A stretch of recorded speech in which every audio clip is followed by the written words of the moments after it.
16 tahunan saya udah jaga nenek dengan berat badan 100 lebih. Hoki keluar sampai 1 truk itu 1 minggu saya sendiri. Pekerjaan mau petembak, kok boban babu ngulang. Cita-citanya ya pengen jadi bos lah, tak ketang bos telo. Halo, assalamualaikum warahmatullahi wabarakatuh. Selamat pagi semuanya, apa kabarnya? Di video kali ini seperti biasa saya ada di taman depan rumah sakit ya. Karena hari ini jadwal nenek aku cuci darah. Sekarang waktunya sarapan dan sarapan aku udah habis. Dan daripada saya cuman ngalamun, mendingan saya bikin video. Nah, kali ini saya mau bercerita tentang pengalaman kerja saya, yaitu apa pekerjaan saya sebelum saya datang ke Taiwan atau sebelum saya menjadi TKW di negeri orang. Nah, langsung aja, saya mulai kerja itu lulus SMP ya. Ya Allah, lupa kok tambah bunder geser iki terus piye Gusti. Jan wis rapopo lemu tandane berarti ayem uripe. Jarine ngono lek kuru jarine dikira ngenes mikir apa kerja ning luar negeri kok malah tambah kuru ora tambah lemu. Omongane tangga. Ya udah dilanjut ya. Saya lulus sekolah SMP itu tahun 2001. Saya enggak melanjutkan sekolah ke SMA karena satu, ya kondisi orang tua saya tidak mampu, adik saya masih kecil-kecil karena saya anak pertama. Yang kedua, jarak antara rumah dengan sekolahan SMA waktu dulu itu jauh banget. Dari ya jalan kakinya aja ya, dari rumah saya ke jalan raya itu ya 1 jam. Terus dari jalan raya nanti naik kendaraan itu ada sekitar apa ya 20 menitan mungkin ya, 20 menit atau kayaknya ada ular ya Allah Gusti. Layak kleter apa? Beh belakang ngendi to? Sebelah saka wit kaya ya Allah. Kleter mina ngomong. Oh iya neng ular, aku ganggu aku aku luranya penyapa. Ambus semua kita penak, aduh. Teyol sakanku. Bukan ulat sih, apa kayak kelabang cilik. Oke, mana apa jenenge. Dan sekarang saya mau lanjutkan. Ini tekan ngendi ya? Ya karena jarak yang terlalu jauh itu tadi, dan saat itu di desa saya langka gitu loh, masih langka yang nerusin sampai ke jenjang yang lebih tinggi. Paling mentok ya SMP sama madrasah. Dan karena saya juga nggak punya keinginan untuk nerusin sekolah ya, mungkin karena saat itu otak saya kurang pinter kalau untuk sekolah. Makanya dalam pikiran saya lulus sekolah langsung kerja dari uang gitu kan.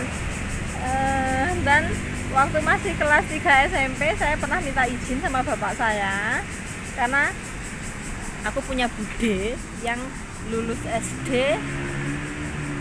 Dia lulus SD itu langsung kerja di Jakarta di pabrik kaset kalau nggak salah. Nah, makanya dari situ saya punya keinginan kuat lulus SMP, pokoknya saya mau ikut budi saya ke Jakarta.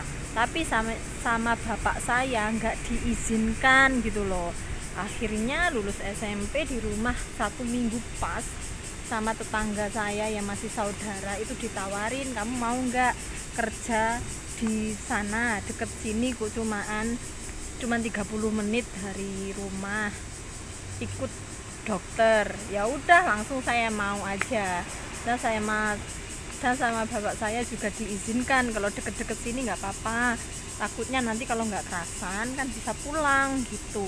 Tapi saya orangnya itu nggak takut ya, saya orangnya itu kalau punya keinginan ya harus iya gitu loh pokoknya tuh. Saya tuh orangnya kerasanan, delalah ke saya orangnya itu kerasanan di mana-mana gitu loh. Jadinya pengalaman kerja pertama kali ikut dokter di daerah Selahung. Di sana ada 3 teman saya ya, semuanya satu desa. Meski ikut dokter ya seperti biasa, bersih-bersih, masak gitu. Kadang ada waktu luang kalau teman saya lagi ada urusan kemana gitu, bantu dokternya saat praktek nulis obat. Setelah saya di sana sekitar beberapa bulan, ternyata ibunya dokter itu sakit stroke. Nah, sejak saat itu saya double kerja. Ya namanya dulu kerja kan nggak ini jaga apa? Saya double kerja, saya ya bersih-bersih, masak, juga jaga nenek tersebut. Nenek tersebut usianya dulu berapa saya kurang paham ya. Cuman kalau untuk berat badan itu 100 lebih saat itu. Jadi di usia 15 tahun, 16 tahunan saya udah jaga nenek dengan berat badan 100 lebih. Nah, saya di situ kerja selama 4 tahun, pokoknya 2001 sampai 2004 akhir. Saya pamit kerja karena nikah. Sik cilik wis rabi. Saiki getun, makanya buat teman-teman, adik-adik semuanya, kalau memang belum siap untuk menikah ojo rabi dhisik. Ibaratnya neng tanggamu wis umur semene kok urung rabi, neng wong tuamu diundang ya rabi ya, mumpung wis nggawa wong lanang mulih, nggak usah. Ojo dibaleni. Bukan saya menceritakan orang lain ya, saya menceritakan diri saya sendiri karena itu yang saya alami. Saya tidak berpikir lebih luas lagi ya. Saya tuh orangnya nurut, soalnya yang namanya sama orang tua itu saya orangnya nurut. Jadinya ya ada laki-laki yang pingin nikahin saya, ya udah saya mau aja, padahal saya nggak berpikir ke depannya itu gimana. Dan akhirnya ya wis isine opo, isine keton duri. Nah, setelah saya menikah, saya kerja lagi itu di pasar. Saya juga nguli ya di pasar, ikut jualan itu berabat kalau orang dulu bilang. Udah lagi ke toko depan yang di pinggir jalan raya juga sama, nguli lagi. Setelah itu saya kerja ke Batam juga di rumah tangga lagi, tapi nggak lama, cuman 2 bulanan ya, karena di situ saya cuman diseling orang gitu loh, maksudnya tuh dimintai bantuan buat ngurus di saat dia sakit gitu. Jadinya bukan saya matok di sana berapa tahun tuh, enggak. Dan saya kerja yang terakhir itu sebelum ke Batam ya. Ini sebelum ke Batam ya. Saya kerja nguli apa? Saya kerja nguli di empon-empon, yaitu seperti jahe, kunir, angkat-angkat itulah pokoknya. Godoki kluwak sampai 1 truk itu 1 minggu saya sendiri. Karena saat itu yang paling muda itu saya tuh umur 26 loh, masihan kerja di perempon-emponan itu. Kalau berangkat jam 7 pagi, pulang jam 4 sore. Nah, jam 7 pagi itu udah mulai jemuri jahe, kunir, temu. Itu jemur aja bisa sampai jam 9, jam 10 ya, karena saking banyaknya ya. Itu jahe kunirnya tuh udah irisan, jadi semua empon-empon itu ada di situ gitu loh. Dan jaraknya dari rumah aku tuh cuman 10 menitan saat itu saya punya anak kecil. Kok enak kewan terus toh. Terus anak anak saya itu saya ajak, jadinya setiap hari saya kerja anak saya saya ajak, dan kebetulan bos saya itu juga boleh gitu loh. Bos saya juga punya anak kecil, jadinya tuh anaknya bos saya itu ada teman bermain, jadinya setiap harinya saya ajak. Yang pasti dari rumah udah saya mandikan gitu, sampai sana kalau siang suruh nidurin juga. Alhamdulillah saya kerja di situ ada 1 tahun lebih kalau nggak salah. Saya kerja di gudang ya namanya, kalau di rumah itu dulu ya, di gudang di perempon-emponan pokoknya ya, yang ngangkat-ngangkat jahe, barang-barang berat itu, jahe, kunir, pokoknya polo pendem lah intinya. Nah, setelah di situ saya tuh diberitahu sama tetangga saya yang rumahnya Batam itu, kenapa kamu nggak keluar negeri aja gitu kan. Karena di waktu itu saya kan gini, di desa saya itu minim banget yang namanya keluar negeri itu loh. Paling nikah muda, bertani di rumah gitu loh, jadi jarang banget yang ke luar negeri. Nah dari situ saya kok punya keinginan, saya punya ketekatan ya, saya ingin keluar negeri, saya ingin membantu ekonomi keluarga saya, termasuk orang tua saya gitu lah. Utama kan orang tua saya kan juga sakit-sakitan, adik saya juga masih kecil-kecil, sedangkan saya anak pertama gitu loh. Jadinya saya tanggung jawab saya penuh gitu sebagai anak perempuan. Dan yaitu tadi akhirnya ya saya dilamarin di salah satu PT, dan alhamdulillah.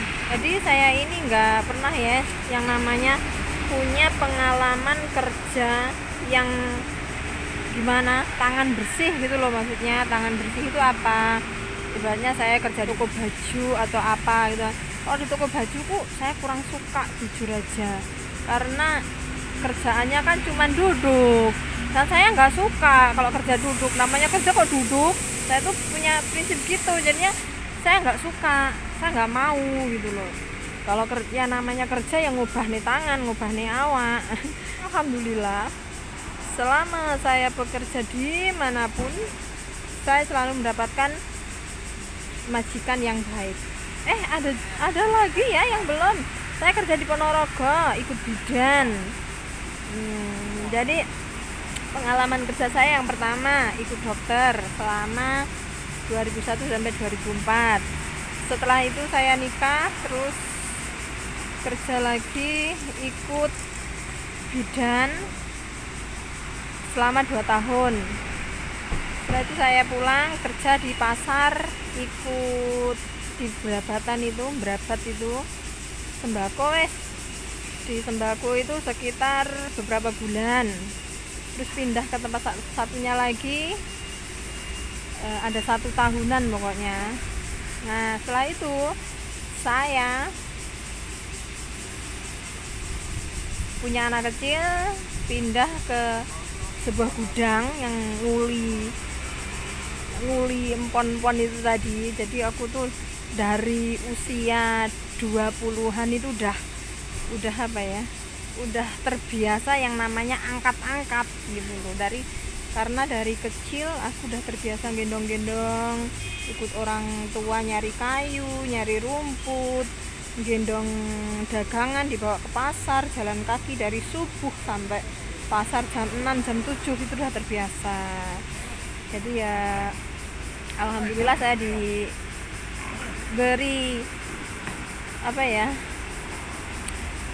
diberi badan yang kuat gitu loh sama yang kuasa. Saya sangat bersyukur banget hingga sampai saat ini saya ada di Taiwan, ngurusin lansia juga, ngangkat junjung juga. Jadi kalau emang ibaratnya saya ini orang yang suka ngeluh, yang aduh kebayakku loros, sikilku linu gitu ya, itu nggak nganu ya bagi saya, karena pengalaman saya dari kecil udah kayak gitu. Jadinya ya wis, namanya kerja, namanya nyambut gawe, namanya golek rezeki, ya wis rekoso itu udah biasa gitu.